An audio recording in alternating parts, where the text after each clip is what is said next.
이 한날도 주의 은혜 가운데 살게 하셨다가 이 밤 저희들 예배 자리로 불러주신 하나님을 송축하고 찬양할 수 있는 복되고 귀한 시간 되기를 소망하며 또한 하늘 말씀 받기를 원합니다. 계속해서 사무엘서 강해의 말씀 받습니다. 사울이 악령에 시달리며 고통을 받고 있습니다.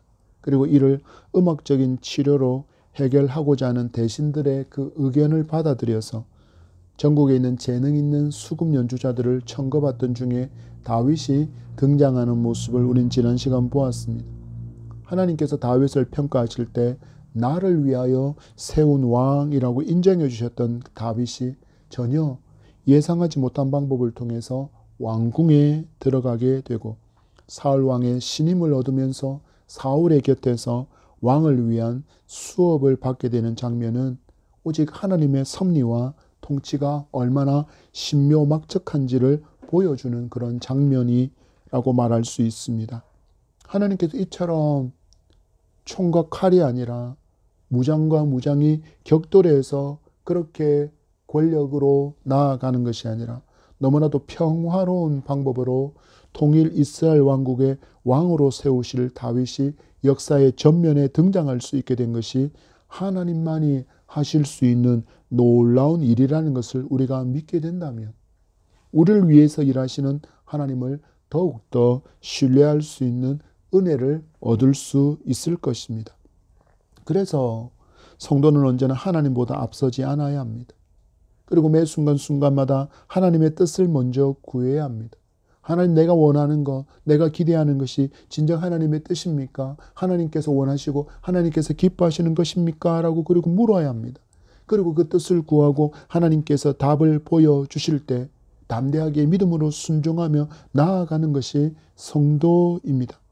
이렇게 우리가 순종하며 나아가게 된다면 하나님께서 예비하신 놀라운 일들을 우리는 바라는 것들의 실상으로 또한 보이지 않는 것들의 증거로 마주하게 될 줄 여러분 굳게 믿으시기 바랍니다.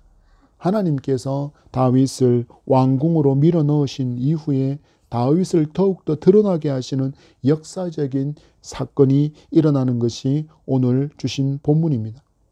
우리는 이 말씀들을 통해서 하나님의 일하심, 그리고 그 하나님의 일하심의 믿음의 그릇으로 또 도구로 사용되어지는 순종의 사람이 그를 통하여서 하나님께서 어떤 역사를 이루시는지를 보면서 우리는 삶 가운데 하나님과 늘 동행하기를 힘쓰고 하나님의 선한 도구로 사용되기를 기뻐하고 기대하는 저와 여러분이 되기를 간절히 소망하며 또한 축복합니다.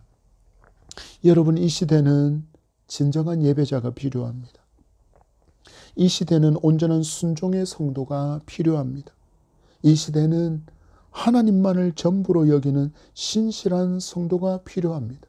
이 시대는 모든 것을 믿음의 눈으로 볼 줄 아는 그런 성도가 필요합니다. 바라고 원하고 기대하기는 바로 저와 여러분이 그런 성도가 되기를 다시 한 번 더 축복합니다. 이스라엘의 대적, 참으로 오랜 시간 동안 이스라엘의 역사에 등장해서 이스라엘을 괴롭히며 힘겹게 만들고 있는 블레셋이 이번에는 그 앞에 서면 주눅들 수밖에 없는 거대한 장수를 앞세워서 침공해 왔습니다. 1절의 말씀을 봤습니다. 시작. 블레셋 사람들이 그들의 군대를 모으고 싸우고자 하여 유다에 속한 소고에 모여 소고와 아세가 사이에 에베스 담밋에 진침해. 아멘.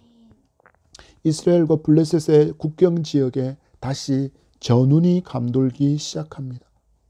블레셋의 성읍인 아세가와 그리고 유다의 성읍인 소고 사이에 있는 에베스 담밋에 블레셋의 대군이 진을 치게 된 것입니다. 이처럼 이스라엘의 그 평화가 멈춰버리고 전쟁의 소용돌이가 몰아치는 이유가 어디에 있는지를 우리는 말씀을 통해서 분명하게 찾을 수 있습니다. 사울이 악령에 시달리고 있다는 것이 어떤 뜻입니까? 그가 하나님을 신뢰하고 하나님을 의지하지도 않는 불신앙의 상태였다라는 것을 알려주고 있습니다. 이 악령에 시달리는 왕을 보는 그 신하들의 반응은 또 어떻습니까?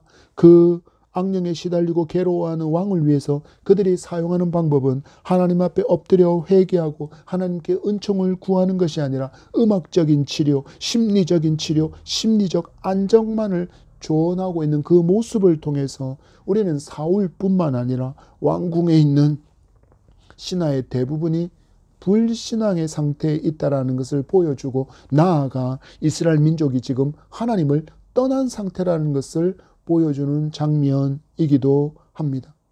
왜 이스라엘의 평화가 깨졌습니까? 그들이 하나님을 떠났기 때문입니다. 그들이 하나님에게서 멀어졌기 때문입니다. 여러분, 성도가 왜 하나님 안에 머물며 여호와 신앙을 굳게 붙들고 살아야 합니까? 그 답은 단순합니다. 여호와를 가까이 하는 성도를 향해 하나님께서 보호의 손길을 거두지 않으시기 때문입니다. 성경의 기록은 이 진리를 너무나도 분명한 단어로 보여주고 기록하고 있습니다.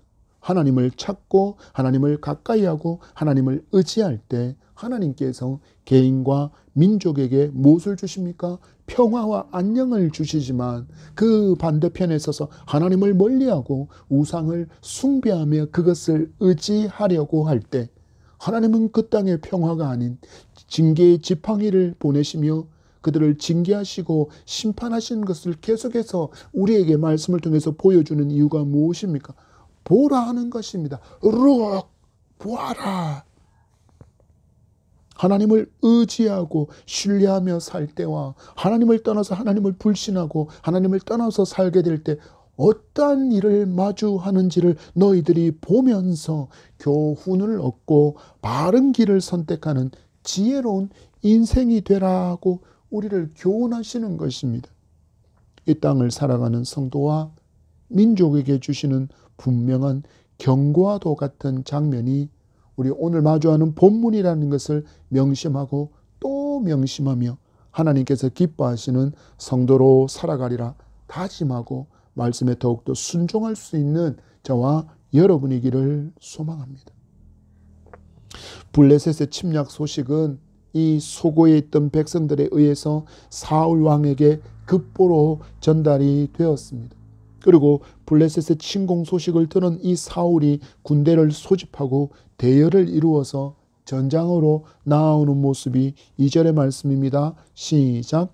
사울과 이스라엘 사람들이 모여서 엘라 골짜기에 진치고 블레셋 사람들을 대하여 전열을 벌였으니 아멘. 여러분 보십시오.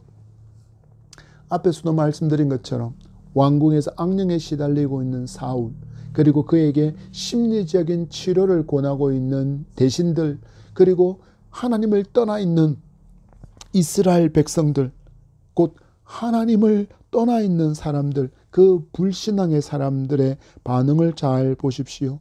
전쟁이라는 절대절명의 위기, 최고의 위기가 찾아왔음에도 사울도 대신들도 백성들도 하나님께 엎드려 죄를 회개하고 은총과 자비를 구하는 어떤 제사도 예배도 회개도 등장하지 않습니다. 여러분, 그 대신에 무엇이 등장합니까? 바로 군사력이 등장합니다. 곧 지금 사람의 힘을 의지하는 불신앙의 모습만이 등장하고 있는 것입니다. 그래서 말씀이 시작합니다. 사울과 이스라엘 사람들이 모여서. 이 사울과 달리 하나님께서 당신을 위하여 세우셨다라고 선언해 주신 그 다윗은 전쟁을 향해 선언하기를 그는 이렇게 선언합니다.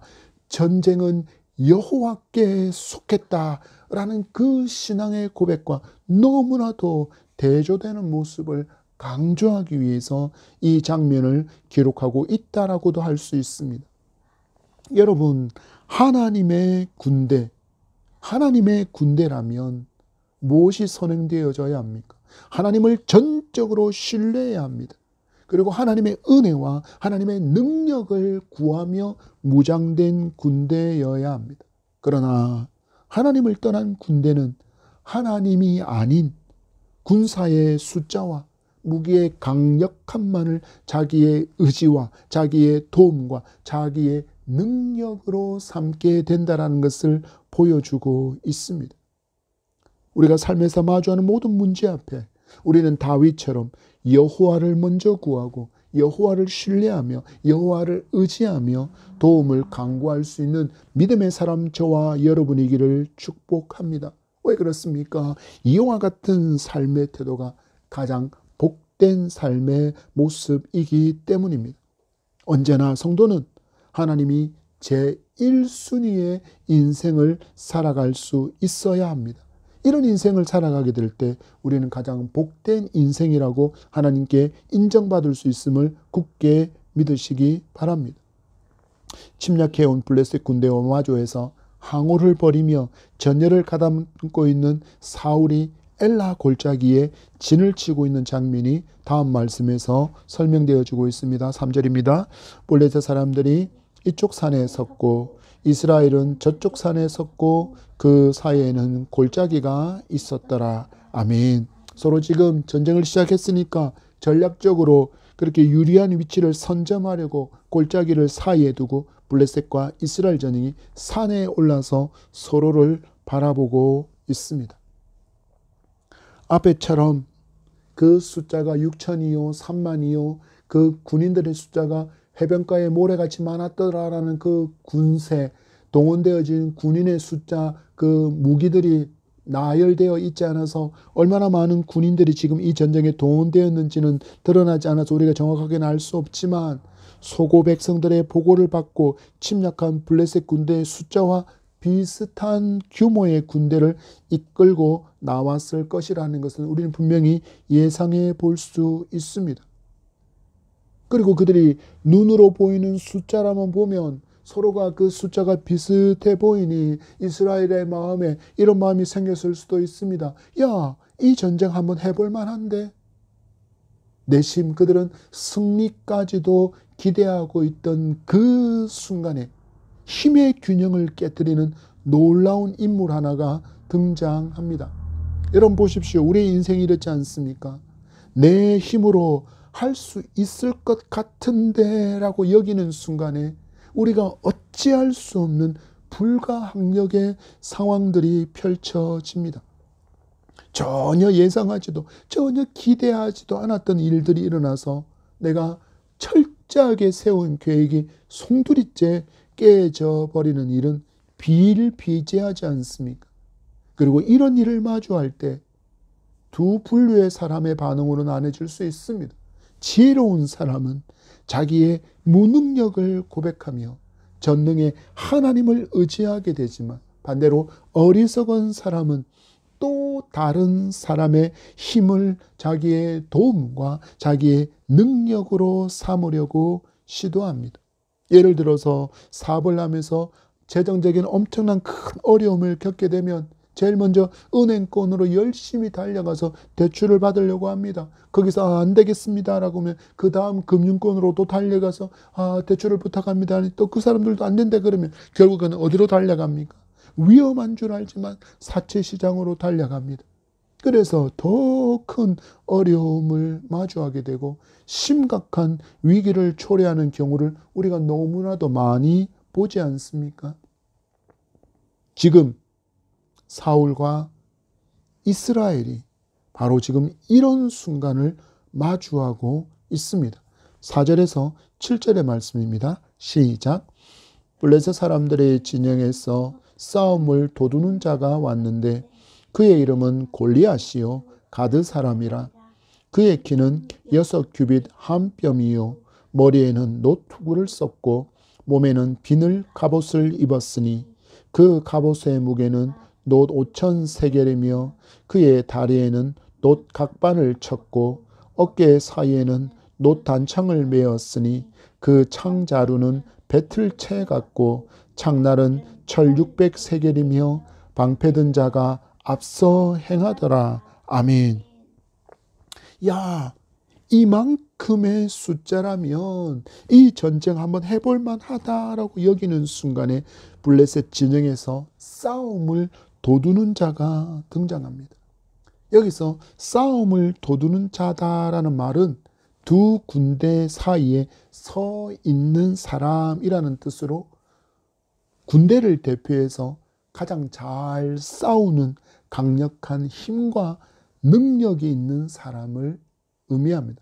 말로 하면 가장 용맹한 장수가 싸움을 도두는 사람이라는 이야기입니다. 이렇게 서로를 대표해서 싸우게 될 그 군인이 등장했는데 이스라엘은 이미 그의 등장만으로 사기가 뚝 하고는 떨어질 수밖에 없을 정도의 강력함을 갖춘 인물이 등장합니다. 바로 골리앗입니다.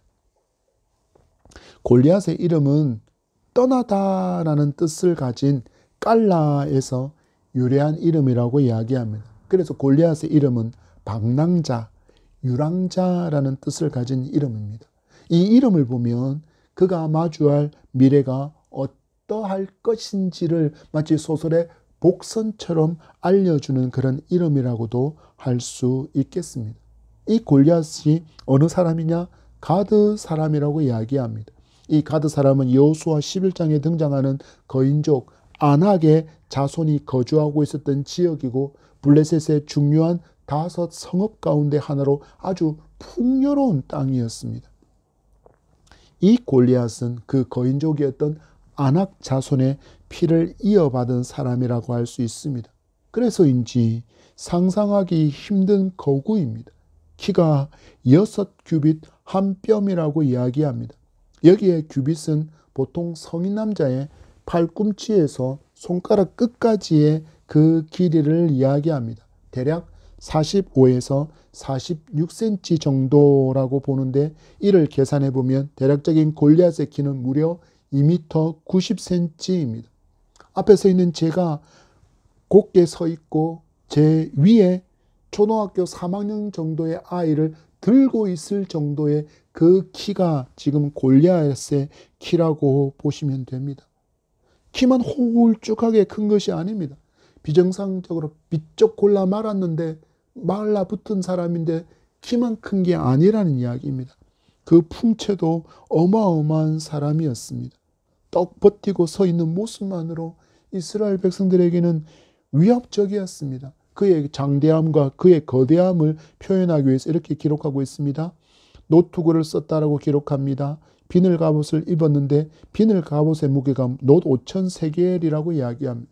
세겔을 지금의 단위로 계산해 보면 무려 57kg입니다. 이 지금 골리앗은 전투하면서 중학생 한 명을 업고 전쟁을 할 정도로 강력한 힘을 가진 사람이라는 그 사람의 힘을 이야기합니다. 이런 사람이 한번 주먹을 내지른다면, 칼을 한번 휘두르고 창을 한번 휘두른다면 그 힘이 얼마나 강력하겠습니까? 그는 또 놋 각반을 찼습니다. 어깨 사이에 놋 단창을 메었습니다. 창자루는 배틀제 같았고 창날의 무게만 철 600세겔이라고 기록하는데 거의 7kg에 이르는 무게입니다. 방패는 또 얼마나 무거웠던지 아예 방패만 따로 들고 다니는 그런 군인이 필요할 정도로 장대하고 거대한 사람이 바로 골리앗이었습니다. 우리나라에도 이런 사람이 있었지 않습니까? 씨름판에 골리앗으로 유명했던 선수가 있었는데 이 선수는 은퇴한 후에 격투기 선수로 활동하기도 했습니다. 씨름할 때도 우리나라의 씨름 선수들이 제법 풍채가 좋습니다. 겉으로 볼 때는 너무 작아 보이는데 실제로는 거의 180, 190 이렇게 되는 수많은 사람들이 씨름 선수들 가운데 가득합니다. 그런데 그 건장한 체구의 사람들도 이 사람과 마주하게 되면 아이처럼 보였고 그가 격투기로 활동할 때도 서양 선수들이 아이처럼 보일 수 있는 키 2m 18cm의 키가 이 선수의 키였습니다. 그런 이 씨름판의 골리앗인 이 사람도 골리앗 옆에 선다면 70cm가 적은 꼬마 아이처럼 보였을 것입니다. 그리고 제법 키가 크다고 한 사울 역시 골리앗 옆에 섰다면 꼬꼬마처럼 보였을 것입니다. 그러니 이 골리앗을 보면서 그와 더불어 내가 저와 전투하겠다라고 나설 수 있는 이스라엘 군인이 누가 있었겠습니까? 그들의 왕인 사울보다도 사울이 어깨 하나가 더 있다라고 할 정도로 그렇게 장대한 사람이, 거대한 사람이 있는데 그 사람에 견줄 수 있는 사람이 아무도 없는 이스라엘 진영에서 누가 이 골리앗 2m 90이나 되는 그 거대한 장군과 싸우겠다고 나설 수 있겠습니까? 겁을 집어먹고 오들오들 그들은 떨고만 있었을 것입니다. 우린 여기서 하나 고민해 봐야 됩니다. 왜 이스라엘이 이토록 싫어하는 골리앗에 대해서 성경의 저자는 이렇게나 많은 지면을 사용하면서 그를 설명하고 그의 이름을 이야기할까요? 참고로 이스라엘 백성은 이방인의 이름을 잘 기록하지 않습니다. 왜냐하면 이름은 단순히 그를 부르는 호칭만이 아니라 그 사람의 자질이나 그 사람의 인격을 내포하고 있다고 이스라엘 백성들은 여기고 또 여겼기 때문입니다. 그런데도 이렇게 이방인인 골리앗의 이름을 계속해서 긴 설명을 하고 있는 데는 이유가 있습니다. 바로 다윗 때문입니다. 군대의 강력함을 오직 군사력만으로 정의하는 인간의 군대와 군대의 강력함이 오직 하나님만을 의지하는 데 있다고 정의하는 다윗을 대표로 하는 하나님의 군대를 대조하기 위한 방법으로 지금 인간의 강력한 장수를 이처럼 길게 설명해 보이고 있는 것입니다. 더 나아가서 하나님의 나라를 살아가는 성도가 이 땅에서 믿음으로 살아가야 할 방법도 전적으로 오직 하나님을 의지하는 삶이어야 한다는 것을 가르쳐주고 교훈하는 장면이기도 합니다. 우리 예수께서 이 땅에 오셨을 때 그 예수께서 이 땅에 오심으로 말미암아 도래한 그 하나님의 나라는 힘의 논리, 크기의 논리로 다스려지는 나라가 아니었습니다. 오직 하나님의 뜻대로 다스려지는 나라, 하나님의 공의와 하나님의 정의만이 다스림의 기본이 되는 그런 하나님의 나라이며 성도는 이 땅을 살지만 하나님 나라의 백성으로 힘과 크기, 숫자의 논리를 따르는 삶이 아니라 하나님의 정의와 하나님의 공의를 따르며 살아가는 존재라는 것을 우리에게 알려주는 것입니다. 그래서 세상에서 성도로 살아가는 것이 좁고 협착하여 찾는 이가 적다라고 말씀하고 있는 것입니다.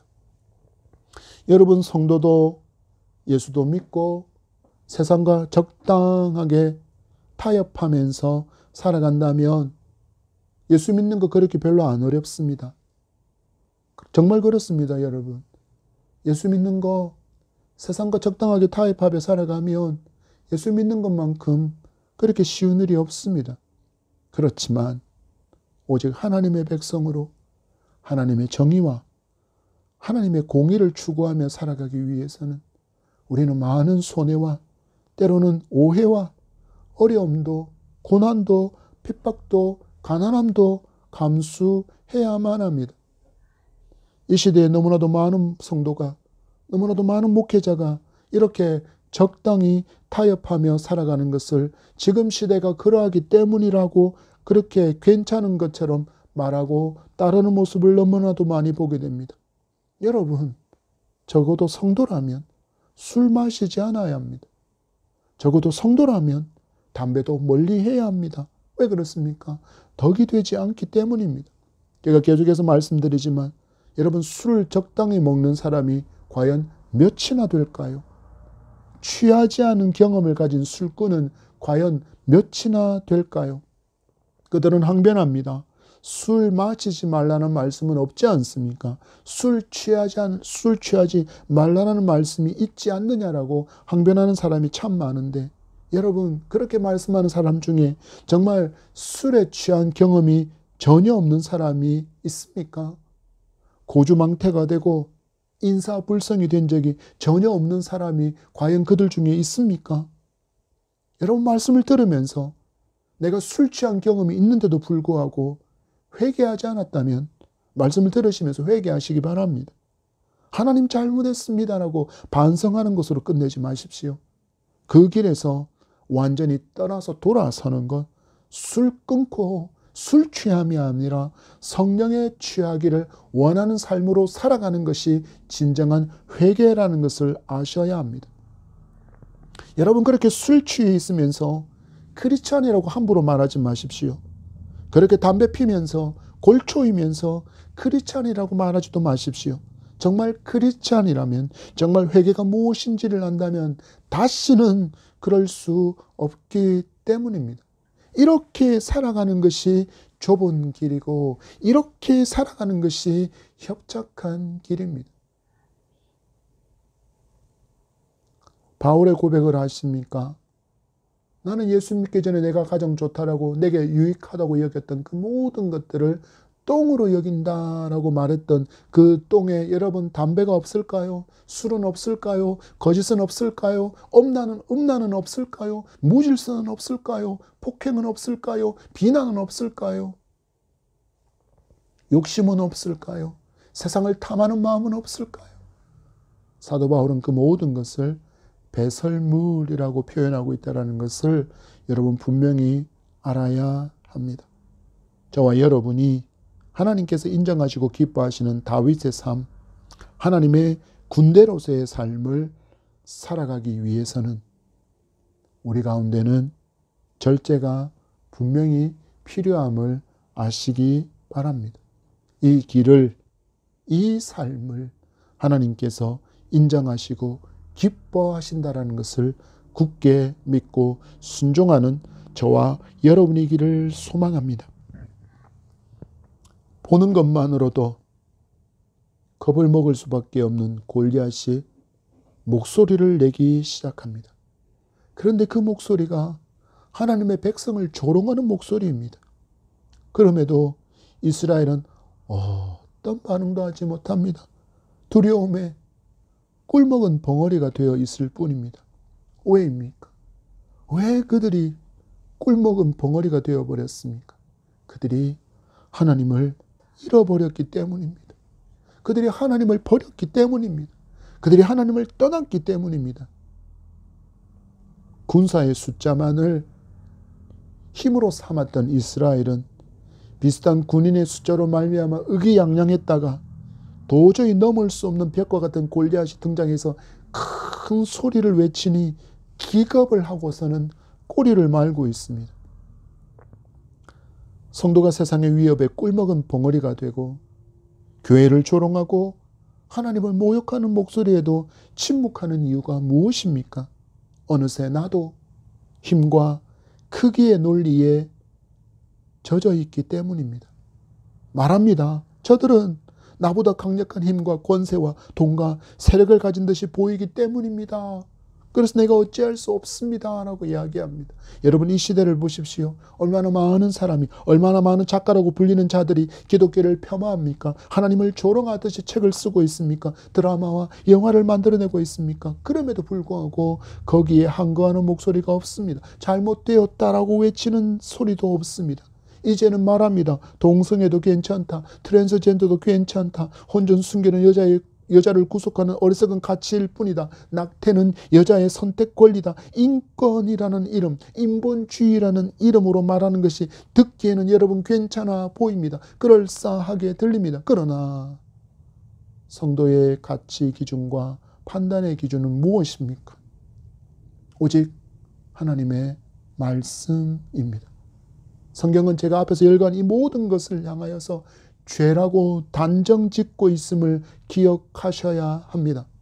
지금 우리가 여러분 이런 시대를 살면서도 적당히 타협하며 침묵하며 지나게 된다면 우리의 다음 세대는 어떤 세상을 만나게 될까요? 여러분, 사사기의 시대를 다시 만나게 되지 않겠습니까?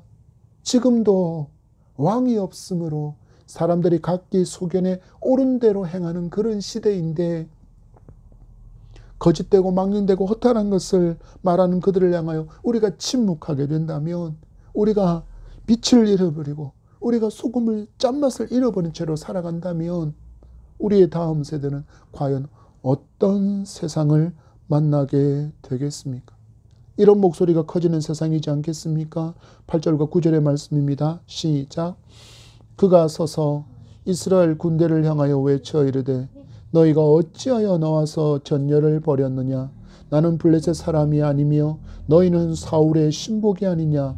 너희는 한 사람을 택하여 내게로 내려 보내라. 그가 나와 싸워서 나를 죽이면 우리가 너희의 종이 되겠고 만일 내가 이겨 그를 죽이면 너희가 우리의 종이 되어 우리를 섬길 것이니라. 아멘. 그 골리앗의 거대함에 주눅들어 있는 이스라엘 향해서 골리앗이 조롱하기 시작합니다. 여러분, 우리가 불의 앞에 주눅들어 있으면 불의가 우리를 조롱한다는 것을 유심히 보시기 바랍니다. 그가 말합니다. 너희가 어찌하여 나와서 전열을 벌였느냐. 그냥 가만히 있다가 항복하고 다스림을 받을 것이 훨씬 나았을 텐데 어리석게도 너희들이 나와서 나와 싸우려고 하는구나. 자, 그럼 싸워보자. 나는 블레셋 사람이고 너희는 사울의 신복이니 너희들 중에 한 사람을 택하여 내게로 보내라. 그가 나를 죽이면 우리가 너희의 종이 될 것이고 내가 그를 죽이면 너희가 우리의 종이 되어서 우리를 섬기는 것으로 단판을 짓자라고 그렇게 큰 소리로 그 골짜기가 울릴 정도의 거대한 목소리로 그가 외치기 시작합니다.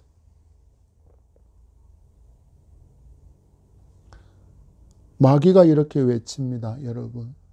마귀가 이 시대를 다스리는 어둠의 권세를 가진 자가 되어서 마치 하나님을 믿는 자들을 얼마든지 이길 수 있는 것처럼 외칩니다. 더 나아가 심지어 하나님도 이길 수 있는 것처럼 그가 사람들을 미혹하고 하나님이 없다라고 외치게끔 만들고 있는 그 목소리와 이 목소리가 여러분 다르다라고 여겨지십니까? 그는 자기의 사명이 무엇이라 그랬습니까? 싸움을 도두는 자였습니다. 그래서 그가 나와서 이처럼 오만한 말을 하며 이스라엘을 조롱하지만 이스라엘은 조롱을 당할 뿐 침묵으로 묵묵부답합니다. 왜요? 하나님이 없으니 그 앞에 나와 있는 골리앗이 너무 두렵고 너무 무섭고 너무 떨렸던 것입니다.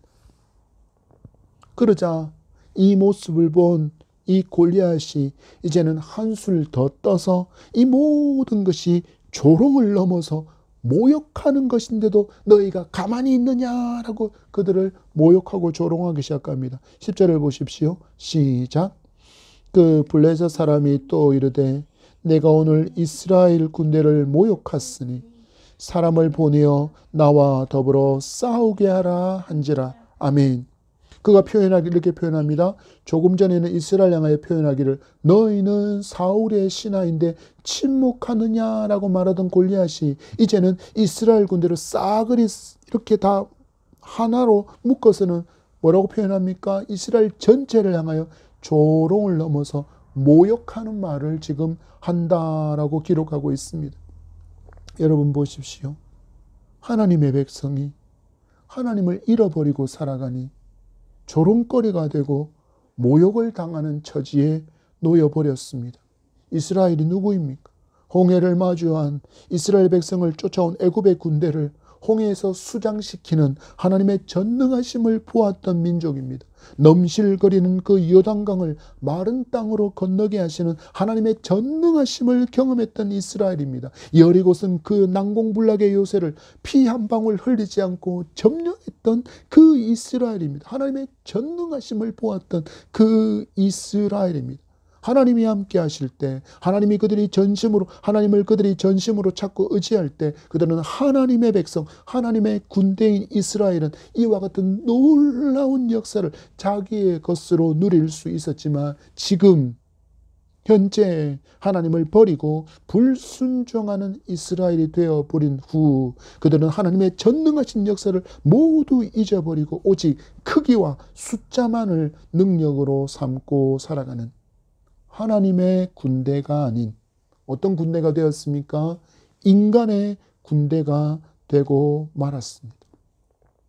그러니까 어떤 일이 일어납니까? 더 큰 숫자, 더 큰 크기의 블레셋과 그 골리앗을 마주하니 아무 말도 못하고 용기도 없어서 벌벌벌 떨면서 주저앉아 있을 뿐입니다. 11절의 말씀을 보십시오. 시작.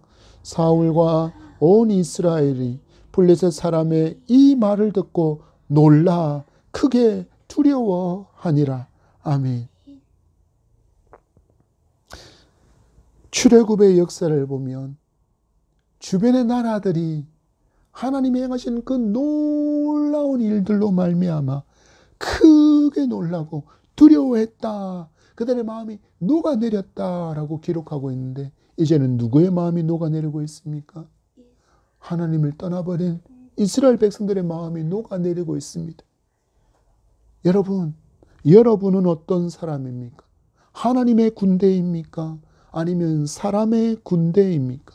하나님을 더욱 의지하는 사람입니까? 아니면 크기와 숫자를 더 의지하는 사람입니까? 여러분, 나를 말씀의 거울 앞에 세워보시고 나를 적나라하게 비춰보십시오. 내게서 크기와 숫자를 더 크게 여기는 사람의 군대의 모습이 더 큰 것을 발견했다면, 여러분, 우리에게 믿음 없음이 일어나고 있음을 회개합시다. 그리고 크고 놀라우신 하나님의 전능을 다시 회복하는 담대한 믿음을 강구하며 주신 믿음을 의지해서 하나님의 군사로 회복하는 은혜가 이 시간 풍성하게 넘치게 되기를 축복합니다. 축복합니다. 축복합니다. 여러분, 그때 우리도 다윗처럼 앞에 선 그 크기와 숫자의 대명사와 같은 골리앗을 마주한다 할지라도 겁먹지 않게 됩니다.